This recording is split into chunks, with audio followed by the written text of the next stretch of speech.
to the BPD Bunch Brunch, where we get together with our favorite brunchy beverages to catch up, play games, and talk about all things BPD. I'm your host, Xannie, and today I am here with Laura. Today's topic is BPD and pregnancy.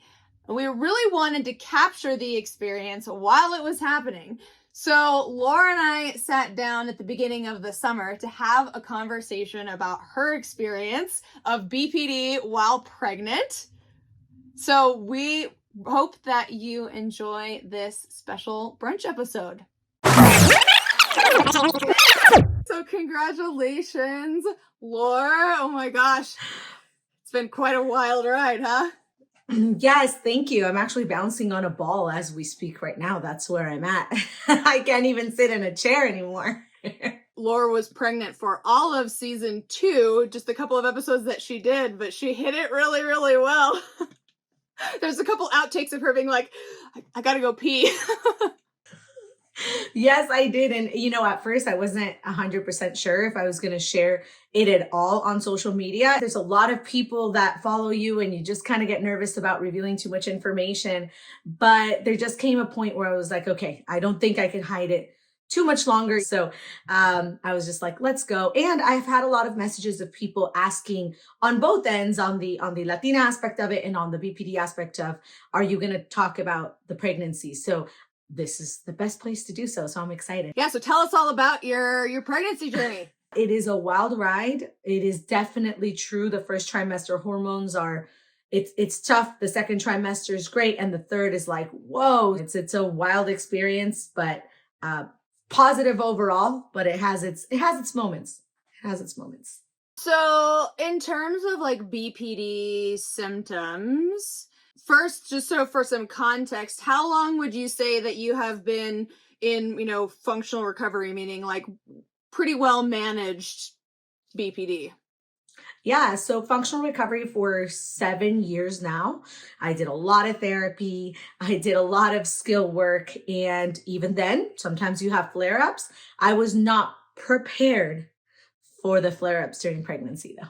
So is there like an instance or a story that stands out to you from the pregnancy where you were just like, oh my gosh, I can't believe that happened? Absolutely. So there's a lot of things. In the first trimester, however, there is an influx of hormones, and this is normal. There's a lot of things happening in your body. And for me specifically, it was difficult because I was having morning sickness and I wasn't able to keep anything down. So I actually lost weight. So there was a lot of stressors.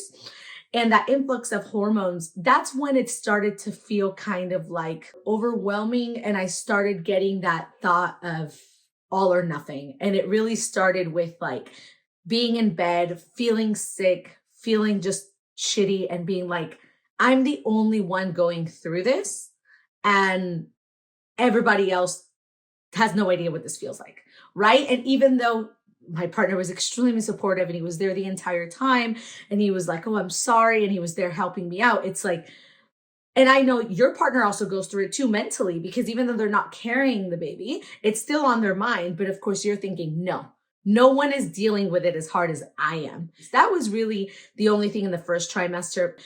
Second trimester rolled around and I felt great. That's kind of the time where you have a lot of energy. You can eat. The bump isn't too big, so it's kind of not hindering you. But then the third trimester rolls around and the amount of hormones in your body feels like even more than the first trimester. Obviously, you're getting ready. There's a lot of discomforts. The bump is a lot bigger. And I'm not even mentioning the anxieties that you go through, by the way, during the entire pregnancy. But that's when everything started. So things that I've never felt in my life, like jealousy. I'm not a jealous person. I've never felt that before. And I was making up scenarios in my head, straight up, like just just pure imagination scenarios.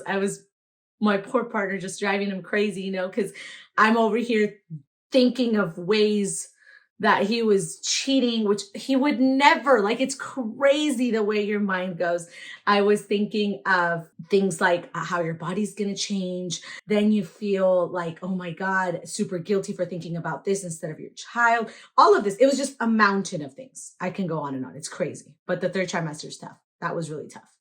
Well, it is really tough. You're in it right now, right? I got 11 days. I got 11 days because this baby isn't turning. She does not want to turn around. So yeah, we ended up getting a scheduled C-section. And let me tell you, relying on the internet has its pros because you do feel a lot closer. There's a lot of people that give you at least feedback and everything. But there's a lot of stigmas out there about childbirth, about parenting, about motherhood. And there is a lot of opinions, strong ones. And it's unfortunate because it's a bummer. Like it should be how everyone feels comfortable. And I can't tell you how many people, as soon as they knew it was a C-section, were like, wait, you're not going to have a home birth?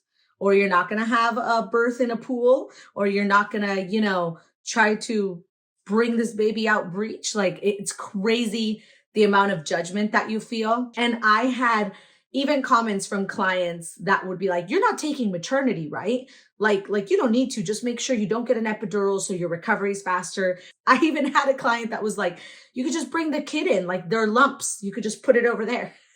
I was like, oh my God, that alpha mentality, in some of these women is like, power to them. But you go, whoa. So you're constantly in this, like, there's no middle ground, and it's very, very overwhelming. So you start to feel very guilty. Like, okay, you're worried about your job, you're worried about your business. So you get worried about that, and then you feel guilty because you're like, the only thing I should be thinking about is the baby. So I feel like for when I was looking at, all these issues with BPD and pregnancy and postpartum depression, a lot of it does stem from breaking away from your old self into this kind of evolved self or new person, having to kind of mourn the person that you were and entering this new role, because pregnancy is something that it's bizarre. You're not a mother yet, but you're not a maiden either anymore. You're kind of in the middle. It's difficult. So when I was looking all of this up, of course, a lot of people said prenatal therapy, just because you get to understand your body a little bit better, physiologically, biologically, hormonal, and understand that we can't overthink a lot about this because a lot of it is just your body doing its thing. And if we overthink and try to reason and try to find a logic, we're going to go down that hole. So that's the best thing I found about when I was doing my research, was definitely do prenatal therapy, and also just understand that a lot of it is physiological. Did you come across any stigma about like BPD and pregnancy or motherhood or any of that? Oh, absolutely. I came across, so you're in there, you're down the rabbit hole, you're looking at forums, you're looking at Reddit.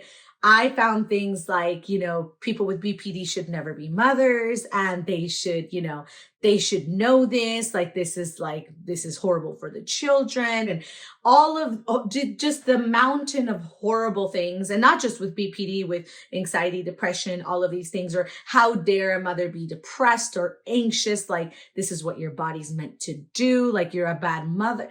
Oh, things that you're like, oh my goodness. Like, it makes you feel bad. And when you have so many hormones rushing through your body, it's hard to be logical. And you do get bummed out, and you start doubting yourself. You go, oh my God, like, what if you start thinking about bizarre things like, what if I don't bond with this baby? What if what if that moment that everybody has when they see their baby and you're just like, I'm in love. What if I don't have that? Because to begin with, I'm not the person that melts over people's babies or goes into, I know my mom goes into like Target and sees baby clothes and goes like, oh my God, and I feel nothing, not because I'm an asshole. It's just not something. I'm an only child. I didn't grow up with any babies around me. But here's the big but. You have to realize what you're already doing. The fact that I am super conscious about what I'm eating, about my exercise, about making sure that she's moving, that she's doing her 10 count. Is she comfortable? Is she not? You start to realize, oh wait, I'm already super invested in this person. Like, maybe I'm not the person that's going to, melt and coo over a baby, but I'm going to protect the baby. I'm going to love the baby in my own way. And that's the thing, right? Everybody has their own way.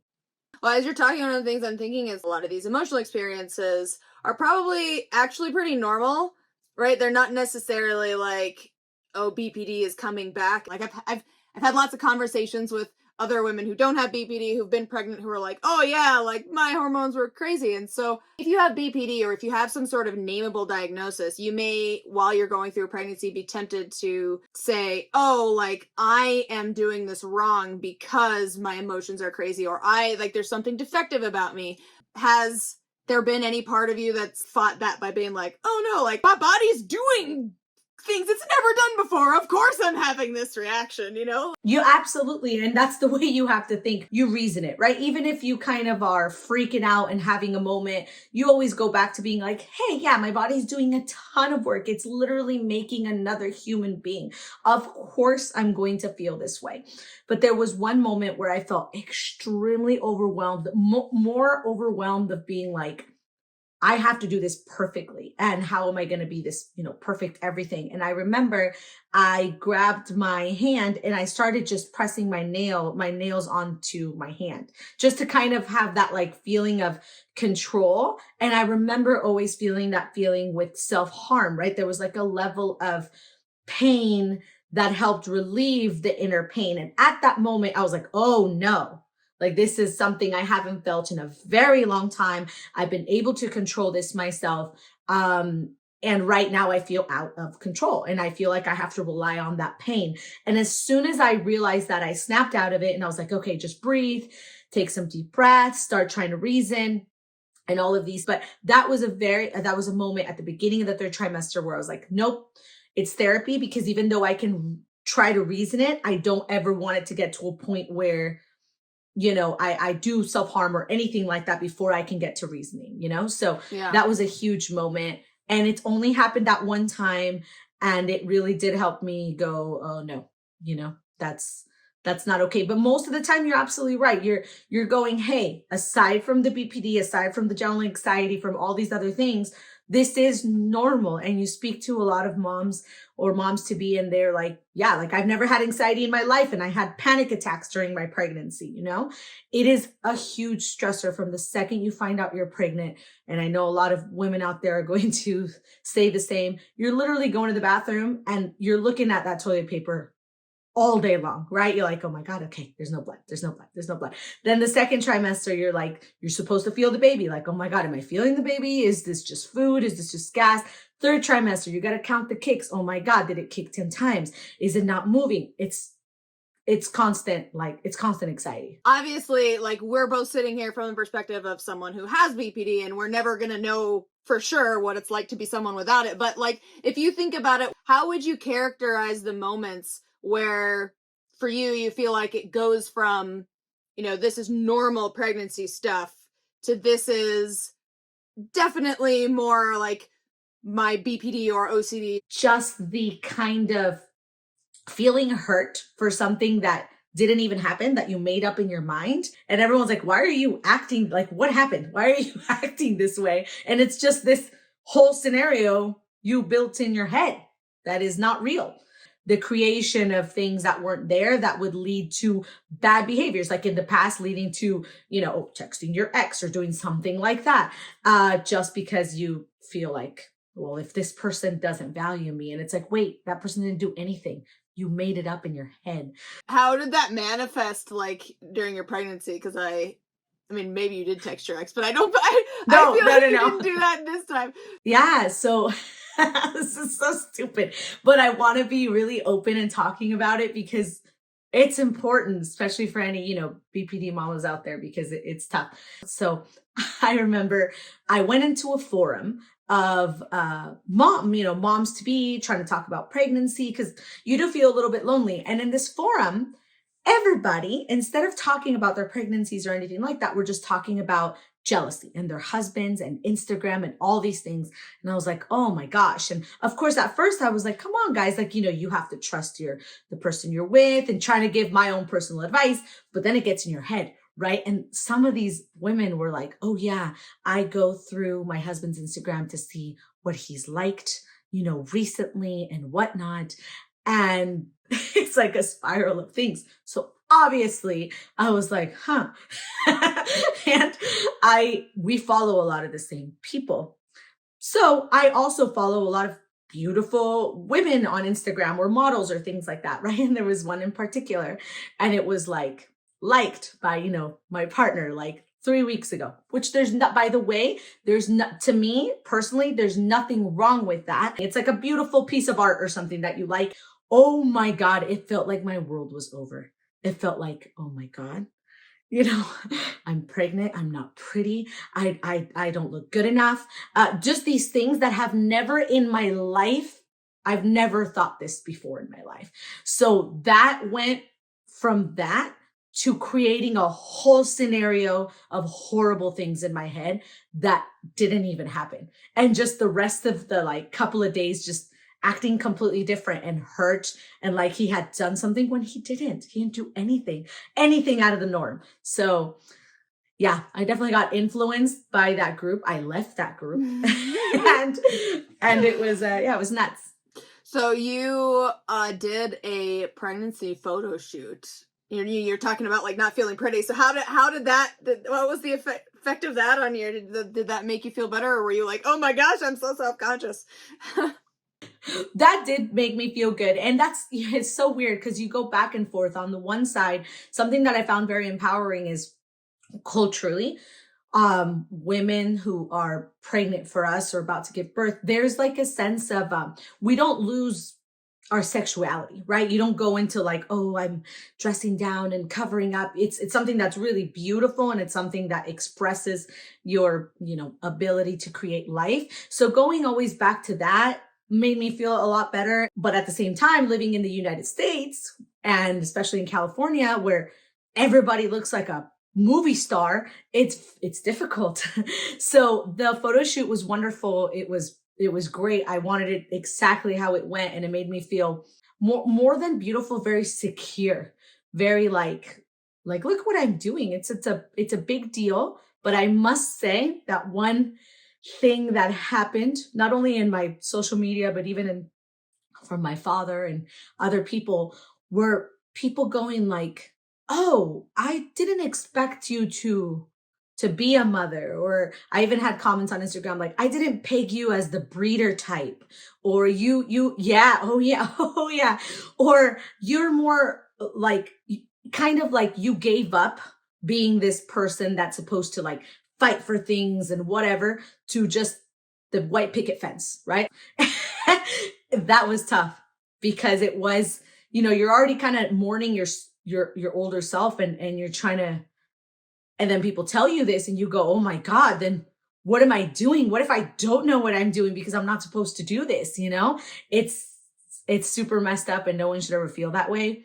And I know now that no, you're not, your old self isn't dying. You're just evolving. If anything makes you a stronger person, is to have to, make a human, protect the human, make a loving person. Like, it's again, there's no duality, right? You're a strong woman, that you can't be a mom, or you can't be sweet or tender. And if you are sweet and tender, then you can't be a strong woman. Like, it's so annoying. So if you had like tips to give to other people who are pregnant and have BPD, like what would your top tips be for managing symptoms or dealing with any of these struggles? Number one is don't wait, whether you have BPD or not, don't wait for prenatal therapy. Get it, because it's something it's an experience that's new for everyone who's new to it. If this is your first baby, we have no idea what you're going through in our minds, in our bodies. So prenatal therapy is super helpful just to understand yourself biologically, physiologically, emotionally. And I honestly am bummed that I waited till the third trimester. I should have done it the second I knew I was pregnant, so I kind of would learn how to navigate the trimesters and not just rely on what the internet says. Secondly, if you do have BPD and you do feel these, reoccurring patterns or things that in the past led to bad behaviors, address them and make sure that you are as logical as possible and as empathetic as possible towards yourself because you're going through a lot. And even though everyone tells you and you hear it and you read about it, you really have to sit there and think like, at this moment, I have 4 set of kidneys, I have 4 lungs, I have 2 hearts, it's amazing what your body's doing physiologically and what it requires from you to be able to do this. So of course you're going to feel drained. Of course you're going to feel emotional. This is all normal. However, going back to the first one, if it feels abnormal, if it's too much, if you're too anxious, if you're out of control, if you cannot deal with it, you need to ask for help. And there is a lot of help out there, from your physician, your OB, to online where you can find resources and help. And third is that if you are in a situation where you have a big family, rely on your family, ask questions. That doesn't mean, yes, you're going to get a lot of opinions, but you're also going to get a lot of support. If you do not have that and you are on your own with your partner or a single parent, relying on an online community is very important and it has its pros. You got to choose the right one for you. You need to make sure to take the time to see how comfortable you feel and to not listen to what everything everyone has to say. Don't ever feel like you have only one way. And I think that's the most important part. Like I've said, if you feel like a home birth is for you, a water birth, a hospital, a C-section, a breastfeeding or not, it's whatever's right for you, but don't ever let anyone else make you feel like the decision isn't up to you. Are there any like revelations that you've had about yourself or life or anything where you're just like, man, this is the goods?